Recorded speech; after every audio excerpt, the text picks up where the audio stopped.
Hello, Namaste, Vanakkam and Bonjour. This is Dr. Meera Sudheer. You would have gone through many prescriptions of mine in written form and also as videos, in religious talks and through scientific discussions. This is a different prescription of mine. It's an interview with my health client, Mr. Mani Shankar, who has written a book called When I Grow Up, I Want to Be a Child. This book impressed me a lot. This is the prescription, and let us have a discussion with Mani Shankar.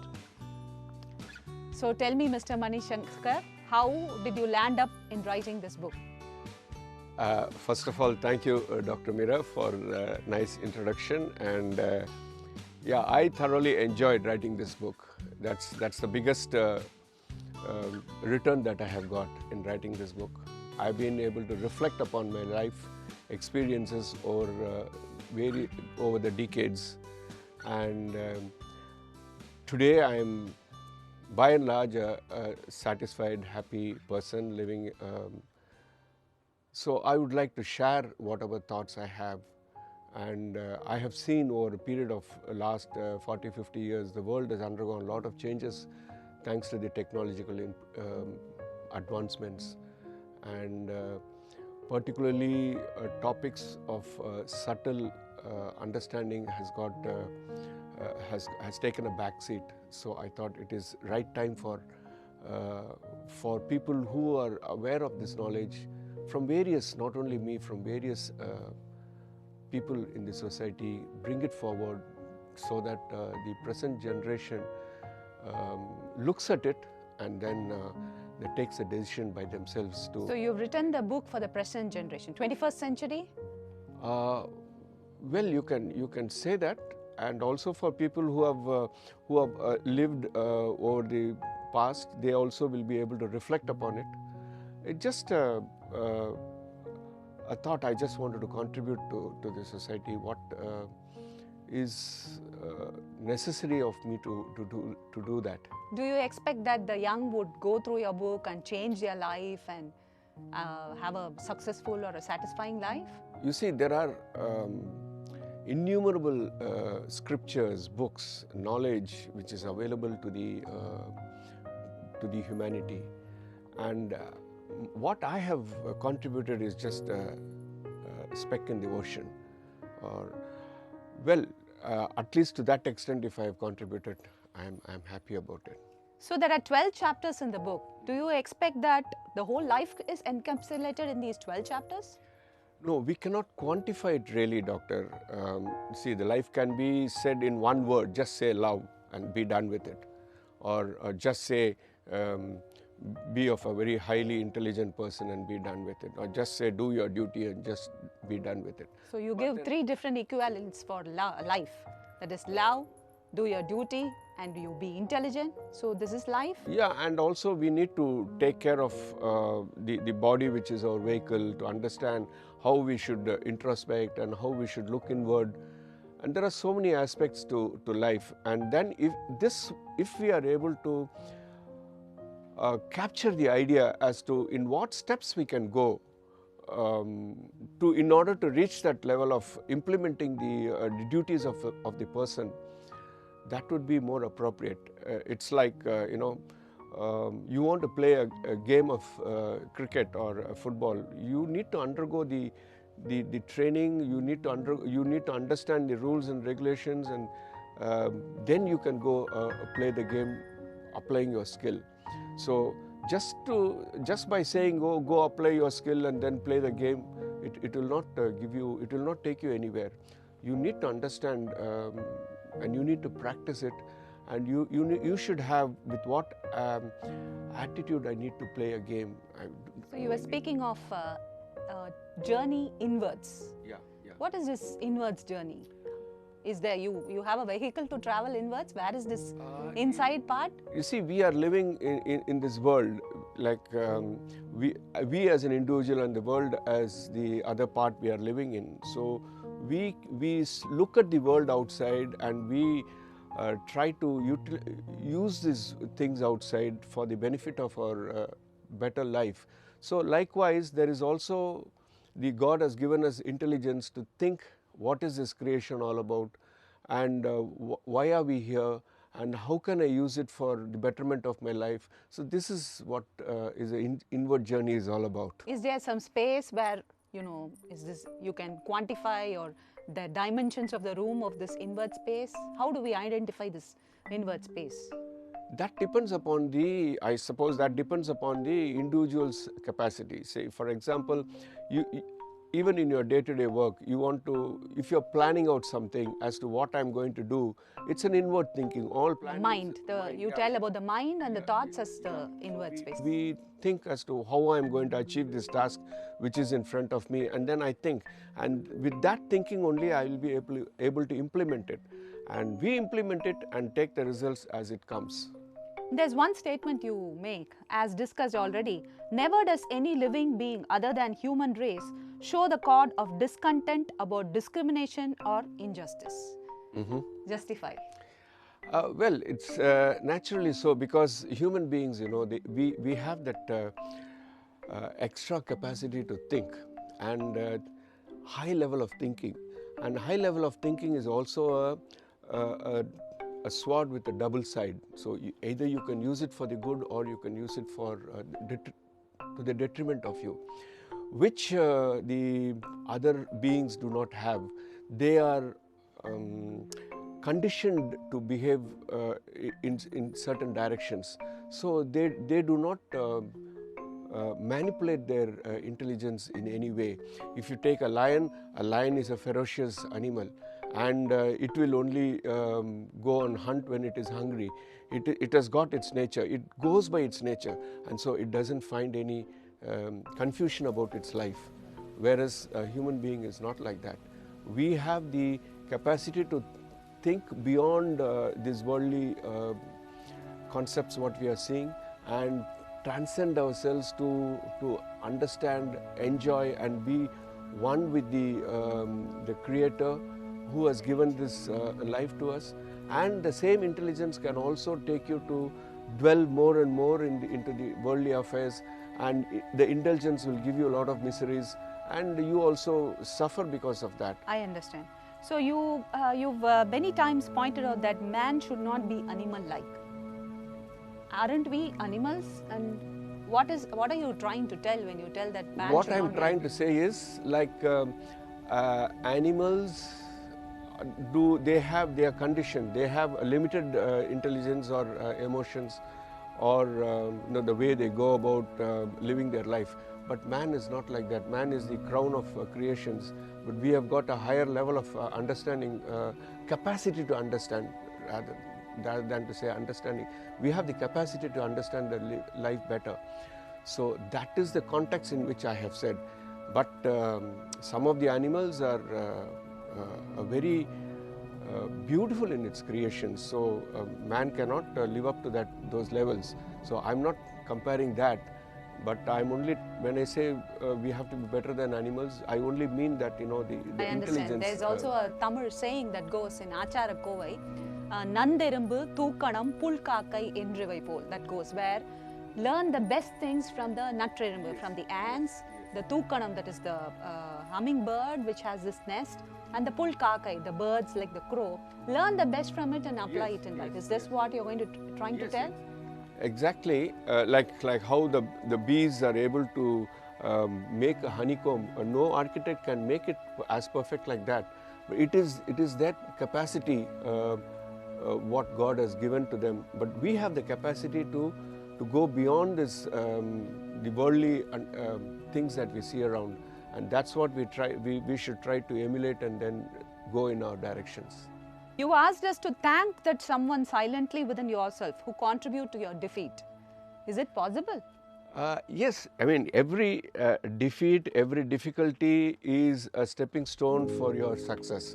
If you don't undergo pain, you will never undergo gain. You will never have gain. So if someone, due to some circumstances or somewhere, if a defeat has been caused to you, well, that cannot be a better opportunity, doctor, to take that experience and then go further in your... But I get disappointed, I get tensed, I get sad, my BP shoots up, or the patient's BP comes down, So this is we face defeats every day. So should this, we thank? this is exactly why this the scriptural knowledge and will be useful to you, to ask for us to analyze it when there is a hurt in our to our ego, or when there is a hurt to our understanding. We need to say, hey, hold on, and let me analyze what it is. So if you and you should have that capacity to analyze it, and that's where all the scriptures and the books are all telling you about. If you have the capacity to understand, then you know that the defeat is nothing but a God-given opportunity for me to succeed to a better place, to a better level tomorrow. And I'm asking you too many. It's easy to question, and I know that it's difficult to answer. If at all there is hope to become aware of divinity, none except human beings stand a rare chance to find it. Yeah. So you're trying to tell that only humans can understand what is divinity, and what is divinity? Yeah, divinity is something, which, the statement, I stand by that statement. Only the human beings have the capacity to understand the divinity. Other living beings, they just do their duty, and they just live by their nature, and then they pass through this world. But we don't know, we are not in their shoes, right? We do, for example, I'm just like, we have the Shaiva, the Indian text where the Gajendra Moksham is there, where the elephant is told that it reaches God. You have the spider which reaches God. Every animal is explained that, and they tell that, God comes in the form of, you have the Narasimha Avatar, all the Dashavatas. Yeah. So how do we understand this statement? See, these statements, to my limited understanding, what I see is, we take examples, we derive lessons out of what is given out of such lessons for the humanity, and it helps us in our own emancipation, in our own development. And it is only the human being which we repeatedly we try to understand that it is a crown of the creation by the God, and it is said that God has created man in his image. So we have the unique advantage of realizing and live a life in that, and that beautiful moments of life is for something for everybody to aspire and enjoy that moment. And this we enjoy it. Sorry to. This we enjoy at times. When we are really happy, we forget the whole thing, and then we live in a trance. So imagine that if this moment is there throughout your life, how wonderful it will be. That's what I want to say. Yeah, I understand. Maybe the one difference between man and animals could be that animal, I strongly believe that it reaches divinity, but probably it doesn't know that every species is doing this. While man is able to understand that there is divinity in everything, and this information, he has got the capacity to share it with all the species in the world. And we are also trying to even, send signals to trying to reach other universes also, as scientists in NASA does it. So that is one capacity where probably we win, where we are trying to, include improvisations of through computers. Probably I understand that is the one difference which we have from animals. Yeah, various animals are, each creation is different and unique in its nature. They have the capacity. For example, they say dolphins have the capacity to hear what is happening across the ocean, across the continent. They have that capacity. And I cannot. We cannot. So it is more advanced than me. Yes, they have. But the powers of discrimination, powers of intelligence, what we have, we can own a right to that as human beings, which... I understand. This power of discrimination, for example, I have a dog in my home, a roadside dog. So when I give a biscuit, not all dogs do that. Yes. There is this dog which picks up the biscuit from my hand very gently with his mouth, and then takes the biscuits and shares it with its siblings. And then does it come for the next, it gives 2 and 3 also, and then comes and takes. So there is discrimination power in some animals, as there is some discrimination power in some humans. All humans are not we have the capacity to improvise, whereas the animals do not have the. It can go to that at some extent. It cannot improvise beyond that.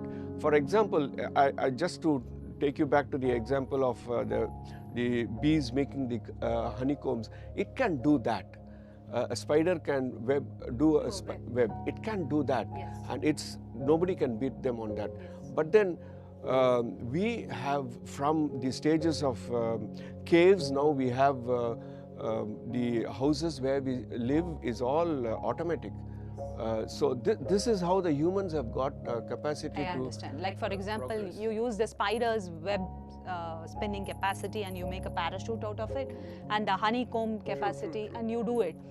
There's one question, there is advancement in building, for example, but I know that I'm just putting some rhetoricals to extract the maximum from you. Please go But ahead. It's interesting. isn't it, aren't we, in the name of advancement in science, contributing to enough pollution? And in the same thing, we are in a whirlpool where we aren't able to come out of this. And the more and more we get advanced, for example, name anything, as we travel through a car, we are all part of it. We use the phones, we keep blaming the phones, we keep blaming the pollution, we keep blaming pesticides, we keep blaming alcohol, smoke, or air, name anything, but we, in the sense, I am blaming at one point, or my relative or my friend is promoting in one part, and that is what is business, and that is what is determining the economy of the whole world. So how do you look at it? You see, that's what, as I said, the intelligence given to man is a double-edged weapon. So on one hand, you progress. On the other hand, because of our attachments and possessiveness towards this world, we get indulged in that also, which causes a lot of problems for ourselves without realizing it. I know the planet, Mother Planet, is being polluted heavily by none other than the human beings. But and animals are not polluting. Yes, they are not. So what is the use of this discrimination? No. The animals are programmed to conduct themselves in a particular way, whereas the human beings are given the choice of choosing what they want to do. Now, this is the difference. Now, here again, in his justification, God has given that to you as a double-edged weapon. So on one hand, you progress. On the other hand, you use the same intelligence and you manipulate it, and that applies most to none other than the internet of today, the social media of today. Now, the chat GPT is a wonderful thing. Anything you want to do, you are able to have an answer to that. Most of the things, most of the problems in the corporate life is solved through chat GPT. But then look at the miseries, look at the problems the social media is causing for particularly the younger generations. So you have these solutions in the book, like will the child be able to understand where and how to stop, through the internet by? Yes, you see, we have, I have been trying to pinpoint where exactly is the issue. So where is the issue in this internet? How do we make the younger generation understand and come out of this? The issue is, you see, these social media, we are being controlled by the social media. We are behaving like robots in this world that we are living. But why is it so? It is because of our habits. We get addicted to that habits. Now, why are you getting addicted to habits? Habit is something what you keep repeatedly doing. Now, that is the time where you need to have a check. Now, that is the time with the other inputs, it should tell you that if you get addicted to, if you start repeating certain things which is not in favor of your advancement, it turns out to be a habit, and habits have to be corrected. So this is the most important thing that one should know. And there are various methods of having a check on the habits. So you discuss about the importance of rituals. We live in 21st century, and come on, taking a pot of water and doing these rituals before the imagined God or for your ancestors. how would you, what is the importance, what do you feel, and how do you make the youngsters? Yeah, in fact, you have given a good part of my good part of the answer to my earlier statement of about the habits. Now, rituals play such an important role, Dr. Meera, that that is the one which guides you into developing good habits. Now, the rituals, again, you have to know whether you should be cautious that rituals should not become a fanaticism. A ritual should become an aspect of devotion. So if you are able to have that rituals, you see, for example, now if I'm a NCC cadet, now I need to do a lot of march past practice every day in and out, so that on the day of the march past, I'm able to swing my hands correctly in alignment with the rest of the candidates. This example is there to anything and everything what a human being does in his life. So if you are able, it is very necessary to pick up the right type of rituals. The rituals are given to you just to guide and direct your mind in the right direction. And if you're going to take it too seriously, well, you likelihood that you will get into fanaticism, and you keep doing it for the sake of doing it. No, that's not what we are asking. That's not the purpose of rituals. Token ritual every day? Sorry? A token ritual every day will keep you... No, with the understanding, if we do like you were saying that you pray to God with keeping water in front of you, and then you pray, give obeisance to the sun god. Now, while doing it, just don't do that when you're doing prostrations to the sun god. Try to keep that in mind, that because of sun, this whole world is getting light, the whole world is getting energy, and I am surrendering to the sun, which is enabling me to have a human life, which is enabling me to be existence in this world. And likewise, water, if you understand the importance of water, understand the importance of 5 elements. So if that, with that understanding, whatever rituals we go through, that really helps in a person's life. It also depends, it also extends to the level of, the ritualistic way of how we give respects to the elders, how we understand the question of the younger generation is, so what? Like in India, we give respect to the Mata, Pita, Guru, Devam, we see a speck of dirt or anything, we fall down and we worship as God, but it is not the case with many of the Western countries. So, factually speaking, haven't they advanced, and they are one of the most developed nations with plenty of money? What have we achieved by this sort of life? See, now here again we need to define what is success. Success is ultimately, I would say that the success is the one which gives you in the present a peace of mind. Of course, the materialistic advancements makes our life better, and there's no doubt about it. We are able to explore the outer world and then understand it. And the more we understand, we should be able to go near to the concept of divinity. For example, if what you talk in mobile, if someone is able to listen to it in United States, you see the concept of the remote way of talking. So that is there in this creation. It is inbuilt in this creation. So simultaneously you should try to understand that, and then you are at liberty to enjoy these facilities and benefits. So you mean to tell material achievement is not could not be called as 100% material advancement is necessary. It is a stepping stone for you to go to a better understanding of your life. Material understanding is not the end of your goal. It cannot be the end of your goal. And at particular point, you need to, with this success, after saturating with this success, you need to open up your mind to the other aspects of higher understanding. So you speak of rituals, and that we have to show our obeisances to such things, and how important it is for a young mind to develop in life. And you also speak of forces in nature.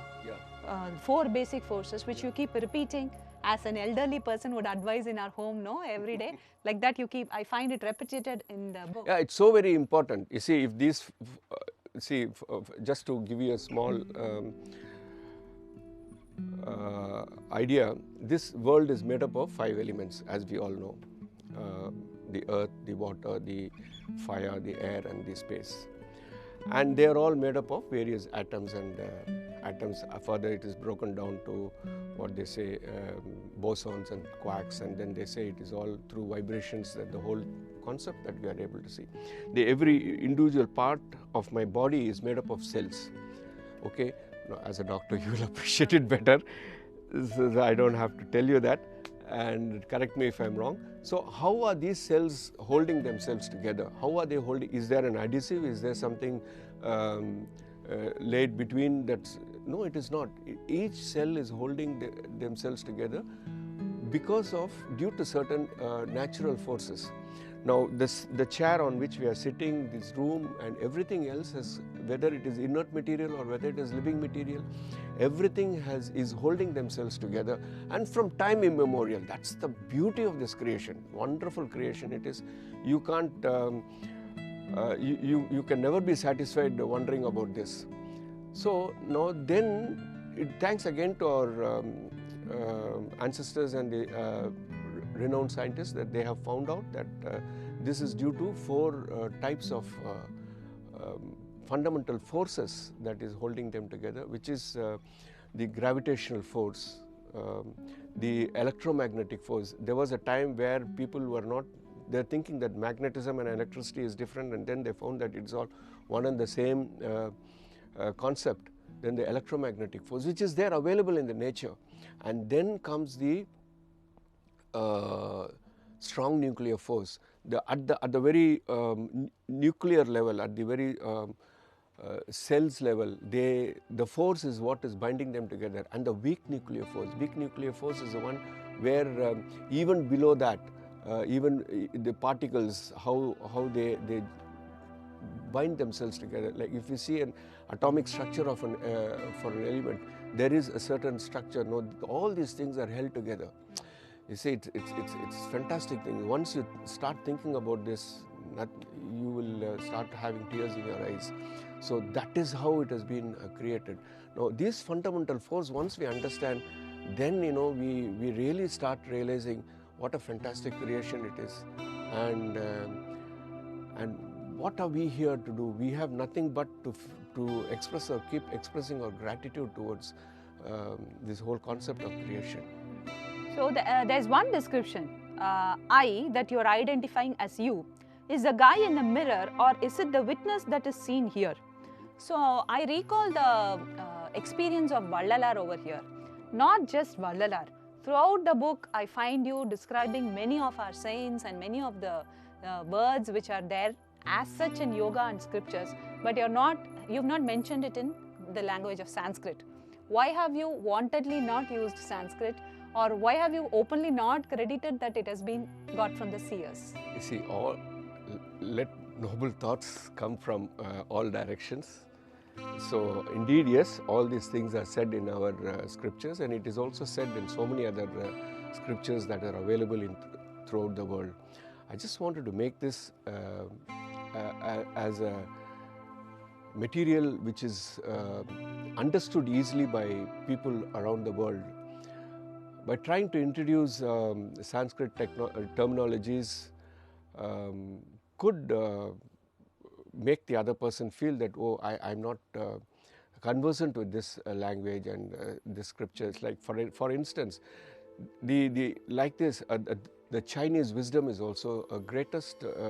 It's a great wisdom in what their literatures are saying. But then, if someone tried to use Chinese terminologies to me, I may be at a reserved position to trying to take it. I understand, so but is it not injustice? You are not giving credit to the seers.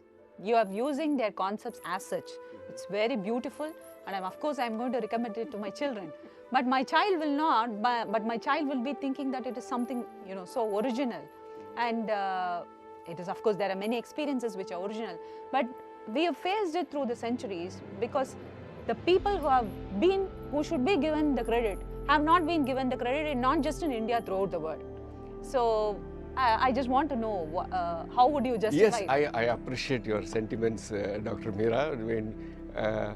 But the way I try to look at it is slightly different. I just wanted to give this recipe on a platter for everyone to look at it. My idea is that it should reach far and wide, so that people, the humanity, at the end goal is the a human being should live his. And you know that the seers are not going to come and sue you. Sorry. The seers would not come Well, it's not the question of suing or anything, but I'm sure that they will also appreciate that a good thought is given in any form is okay, is nice for the people. What is important is the crux, is the message, the message. So rather than trying to give the total background of it. So you speak of man perceiving things, and he perceives things and converts it into memories and habits. So how would you explain this? What is this concept which you're trying to discuss? You see, the life as such, we say, it is one stream of experiences. What we are living, what we are talking now is our experience. It's a stream of experiences. Every moment a person goes through experience. If there's no experience, he is not living. Now, throughout these experiences, how this experience happens, how this graph takes place, is what we need to look into it a little deeper. Then we try to understand how we can make this experience to our advantage, to our real advantage. When I say advantage, I'm not talking about the material benefits. I'm talking about the value benefits. So how we can make it to our real advantage. Now, how do we get experiences? The experiences is through what we perceive in this outer world and what we perceive through our inner introspection. So whatever we perceive in the outer world, all these things get registered in our subtle body. Subtle body means, what I say is, all of us have got a capacity to emote, a capacity to think. Through our body, we are able to absorb the things through 5 tools that are given to us, 5 tools of perception, 5 organs of perception. So when we perceive things, and automatically our mind sees, it emotes, our intelligence tries to understand, and accordingly then we act back in this world through our organs of action. Now, how we act back depends upon the quality of our mind and intelligence as to how it has understood whatever they have perceived. Now, if you are able to analyze it better, you are able to act upon this in this world in a better manner. If you are able to, how you are able to analyze it, how you are able to understand. So, it is very important that this determines your experience and the value of life. Like, everybody is born with different capacities, physical or mental strength, and it's so different. When you, it's very, very visible with like certain even physical habits. Like a person who exercises a lot is different in approaching an issue. A person who eats vegan food is even different in approaching a thing. A person, we speak of so many diet therapies which come, right? Yes. You lose weight used on this diet, you lose cholesterol. So we understand that certain habits have got, have made man respond to a thing differently. So how do I utilize these differences? See, you are mentioning in the book that people are born with different capacities. Yes. What is this different capacity, and how is it helping us, or how can we improvise it to come up in life? Yeah, indeed. Every people have, for example, what skills you have, I may not be as talented as that, and vice versa. So everyone has got different skills and capacities. It is because of our memories and habits that we have stored. And by birth, what we acquire through our DNA, and also by the education what we have had at the younger age, and also what we have experienced in this world. All these three factors determine the skill set of people. Now, this skill set, some people identify that and act upon it, and some people, they just pass through this world without knowing what they are good at. And this world also many times discourages people when they try to come up with their skill set. Yes. If a boy is very good in music, and you know, he may find a discouragement in this world when his elders keep saying that studies are more important for you and you must do that. Don't go waste your time in developing music. Well, we need to give a very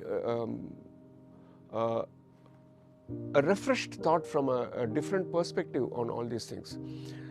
And we have had geniuses in our society in the present and in the past, and sure, it is because of their having been able to identify what their skill sets are. And once you identify their skill set, their performance will be superior.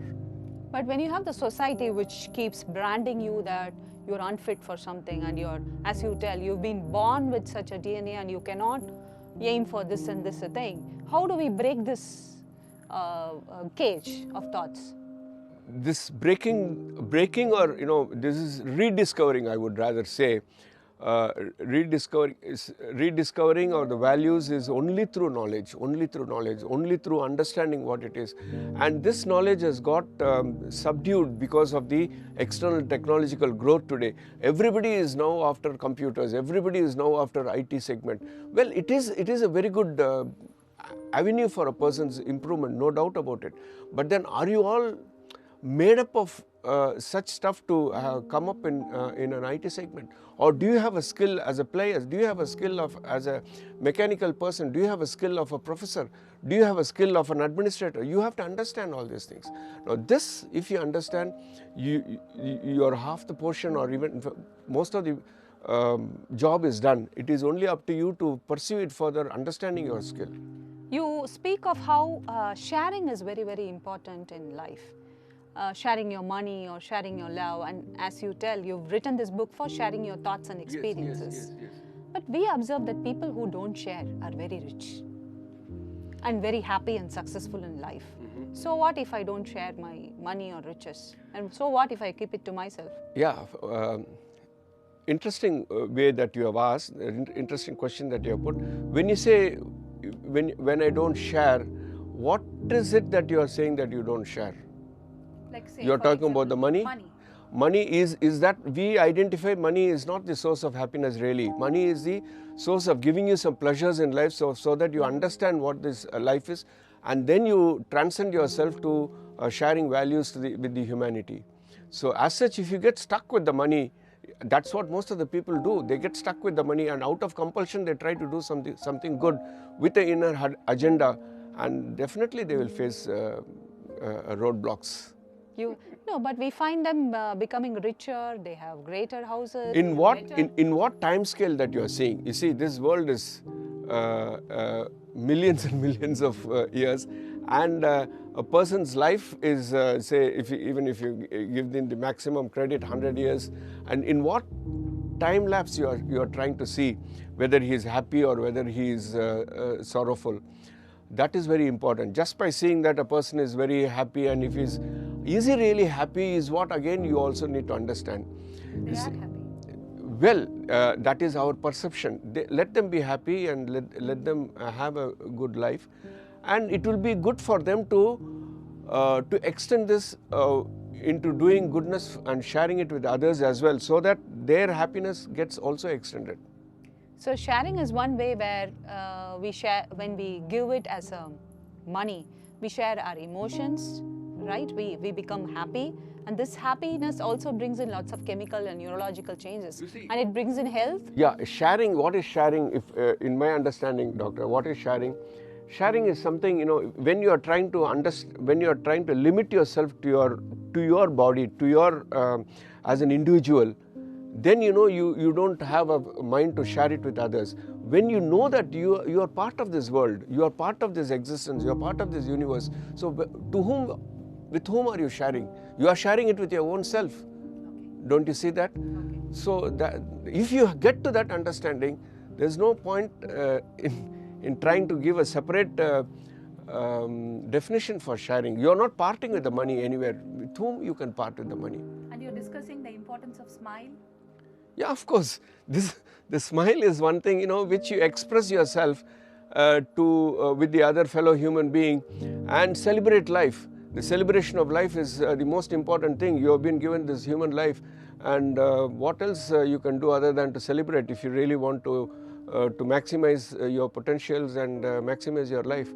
A smile is a beautiful way of saying that, yeah, I love this, I love myself, I love this world, I love you, and I love the whole humanity. But not when you're angry or when you're depressed. I can't smile before you. Well, when we are angry and depressed, you are right, we can't smile. But at the same time, if we need to understand what is we need to understand that these are all temporary facets in life which keeps going. The difficulties and you always travel in opposite direction. The difficulties never travel along with you, and so are the pleasures. All these worldly happenings, you travel in opposite direction. You meet them at a point and they go their way, you go their way. If you understand that, again, whether you're smiling or crying doesn't really matter. And you tell the importance about thanking someone intensely, and you tell that the beneficiary is you more than the person who is being thanked. Yes, of course. Yes. So yes. you're going into the emotional part, and by just telling a thank you, how does my child get better in life? What are the benefits does he get? You see, thanking is an expression of gratitude or the expression of help that you share it with another person. When you are sharing it with another person, the beautiful feeling that you get is much more than what the other person has received. That's what I meant. You see, suppose you help me in certain way, and then when I really thank you, you may think that it is your duty to have helped me, or you will no doubt you will also feel happy about it. But when I feel that intensely and then try to thank you, the pleasure I get out of it, the happiness I get out of it is immensely more. So a person who thanks, he makes the other person happy and he makes himself happier. That's what I mean. So how would you sum up? When I grow up, I want to be a child. For that matter, when I shared this book's title with my kid, a 6-year-old kid, 2 years back, he was in splits because he was looking at this person laughing here, and he was laughing like, when I grow up, I want to be a child. This grey-haired person, he still believes that he's young and he still is expecting time that he grows up. So my child was in splits, and I'm very sure the kids at your home will also be in splits. So this was one concept which really inspired me. For that matter, I've been trying to put it in my practice. I still am imagining that I'm not getting old. But I want a question, like, old is wisdom, grey is wisdom, grey gives experiences, grey is what it teaches us. And you still feel that you're not giving the credit to being old. Allow me to say, yeah, it's one of the good questions I would like to answer. When I say that when I grow up, I want to be a child, what I mean is, a child is spontaneous. A child is very, it has no enmity. It does not worry about the past. It does not feel anxious about the future. And that quality is what we should have even when we grow old, which in the process of our growing, we don't have. We have lost all these qualities because the external factors in this world keep bombarding us from so many ways, and we are also possessive of so many things. We are attached to so many things, and this is not the right path for us to play. This is not the batting that you have to bat in a cricket field. You are trying to swing your bat here and there and missing the ball.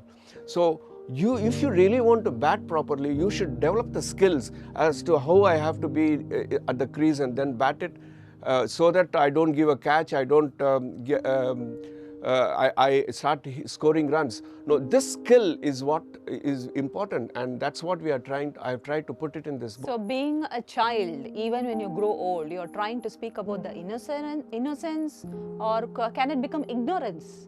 At 70, if I'm you know, at 70 or 80, still wanting to have lots of, probably you want to have lots of ice creams like a child? No, that's not exactly what I meant. What I mean, doctor.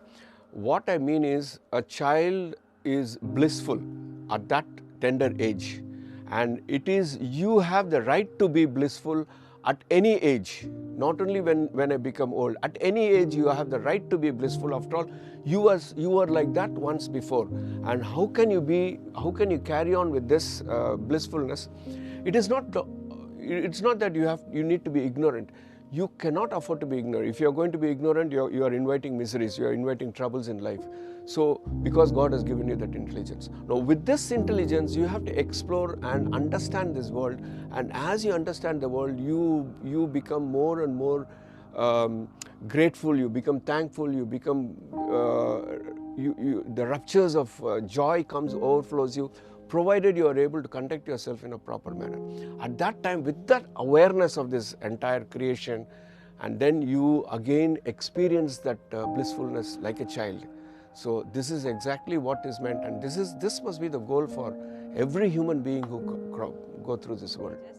So you would sum up your book in this line: when I want to be a child, when I grow up, I want to be a child, to convey the same meaning? Yeah, and I have given this, the headlines as well. A life journey from being happy out of innocence to becoming happy out of awareness. That's what it is.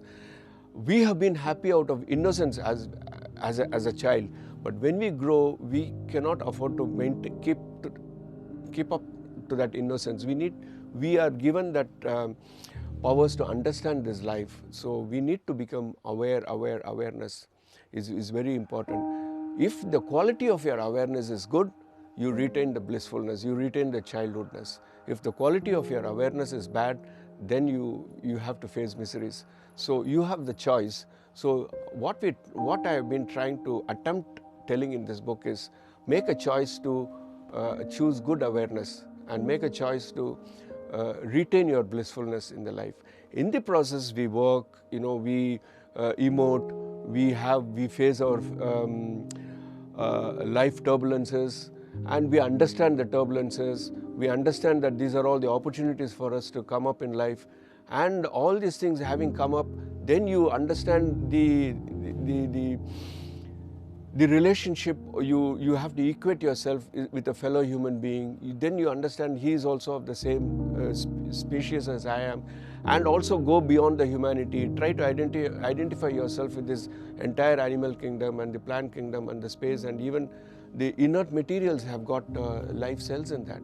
So what you see is total godliness, divinity. So consciousness, yeah. If you can get a glance into that, then you don't require a doctor and medicine. Yes, you have made yourself in life. I would surely recommend this book to all my health clients and my patients and my friends, especially my two little kids. This is nothing but pure advice and in the form of love, and I know that kids and society are very, very allergic to advices, but it is one sincere and one humble effort of one elderly person at our home to share all the experiences without any discrimination, without any attempt to hold on any thought process. So frank and so true, and not afraid to face certain inhibitions also. So I would recommend it to my kids, and I'm very sure they will take a long time probably. Is it a sweet pill laced with bitterness, or is it a bitter pill laced with sweetness? I leave it to you. Take this pill and you will find that your life surely changes a lot for good. Thank you. Thank you, Dr. Meera. Thanks for the good opportunity that you've given me to explain something about this book. I hope everyone reads this and gets the benefit, and I'd like to get feedbacks, those who have read it, and please share your thoughts. I would like to have feedbacks from the readers on this book, and please post it in the social media. It will only help me to improvise upon my thought and interact with this world outside in a much better manner, because life itself is every effort that we take is a success, and there's no destination. So I love you all and hope that you relish this book. Thank you very much again, Dr. Meera, for sparing your time and having this interaction is wonderful, which I truly enjoyed, and I thank you so much.